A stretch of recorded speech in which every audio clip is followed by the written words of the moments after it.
What's up, people? What's up? What's up? What's up? IOBA, my name is TC, and this is the Awareness Channel. So, let me talk to y'all today about a little bit more about Donald Trump and his, you know, decision to import some new white folks into the country. I got to tell you, I've been listening to video all morning long about this.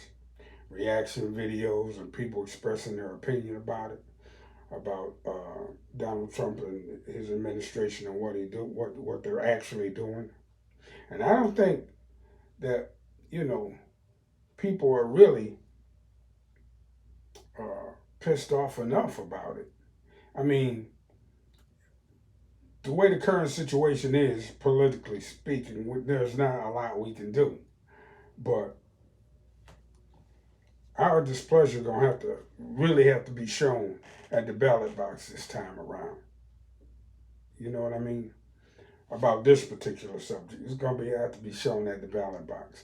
We're gonna have to throw all of these fuckers out, and then we're gonna have to undo all the damage that this administration is doing to this country and to this country's reputation. Okay? Bringing a bunch of apartheid era South Africans over here and telling them that they can assimilate quickly and easily because they white. Well, hell, that's the epitome of racism right there. And I said it before. Racism comes with power, real racism. And when you got the power to do that, what they're doing, because they're gonna do it. They don't care how much squawking and bitching we do. They're gonna squeeze as much shit through the tube as they can before them elections come. And this immigration of these white South Africans, this is just another turd that they're squeezing through the asshole of the United States. You feel me?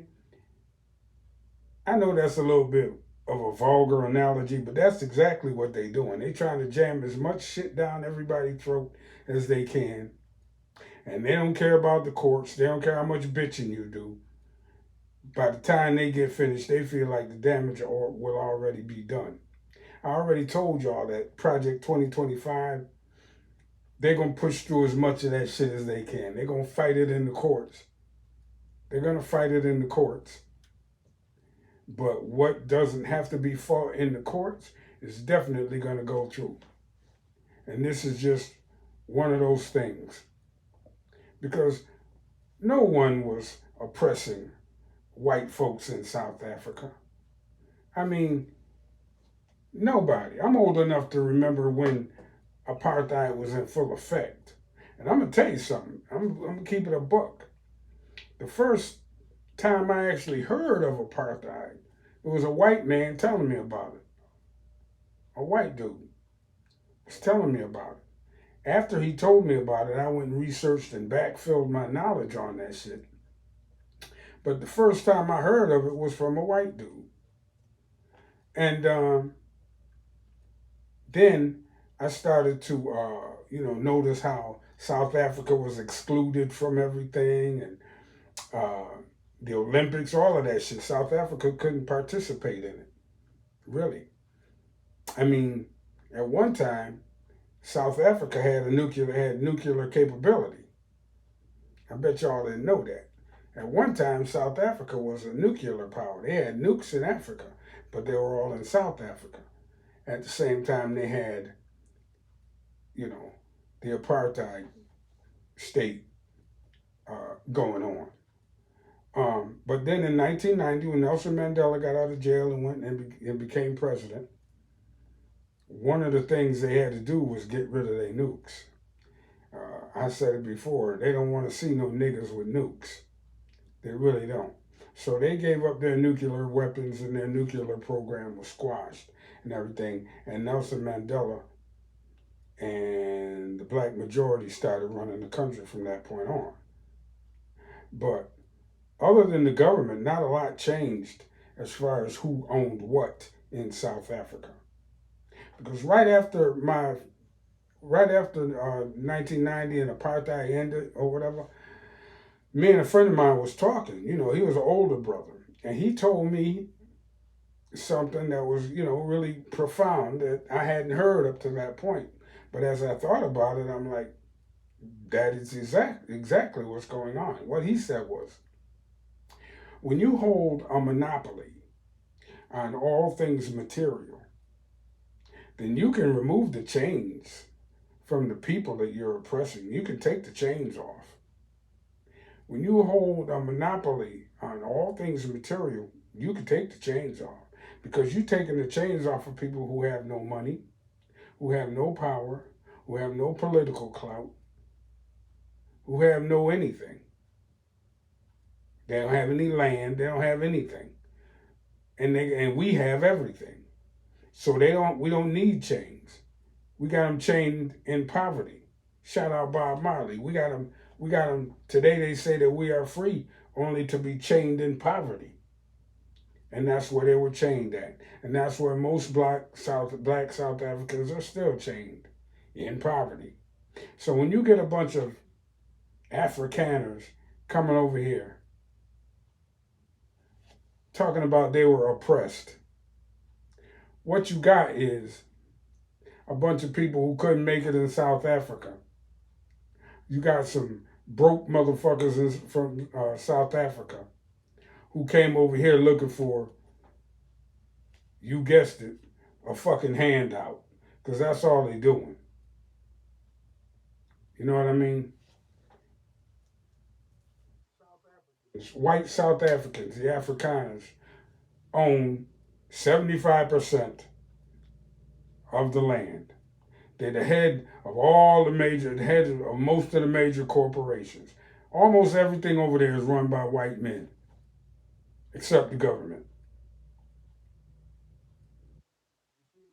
So when you take the chains off, you ain't did nothing. And you see guys like Julius Malema over there making speeches, making moves, talking about unity. Exception. He's not the rule in South Africa. Most people going about their day to day trying to survive. Julius Malema is out there, fighting that fight.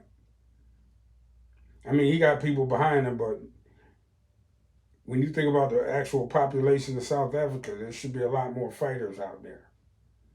You know, folks that he brought over here from South Africa,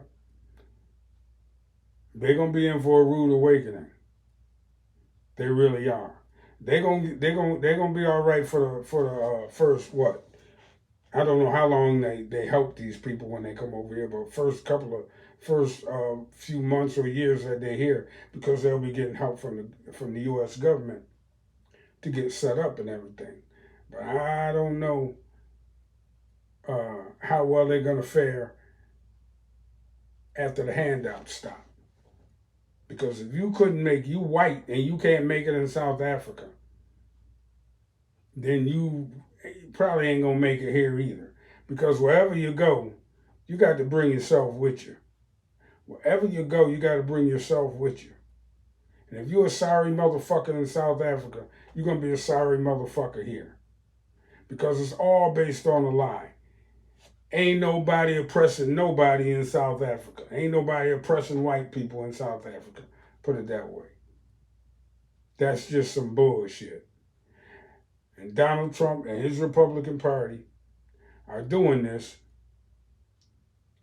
for other reasons. They seriously think they're about to be replaced as a population, and they're bringing in some fresh white blood. But they got to bring in white blood that has the right attitude. And who has a better racist attitude than the white folks in South Africa? And there ain't no coincidence that Elon Musk is from South Africa. You dig me? So when they tell you that couldn't make it, couldn't find a job, couldn't do this and couldn't do that. Nah, that's all bullshit.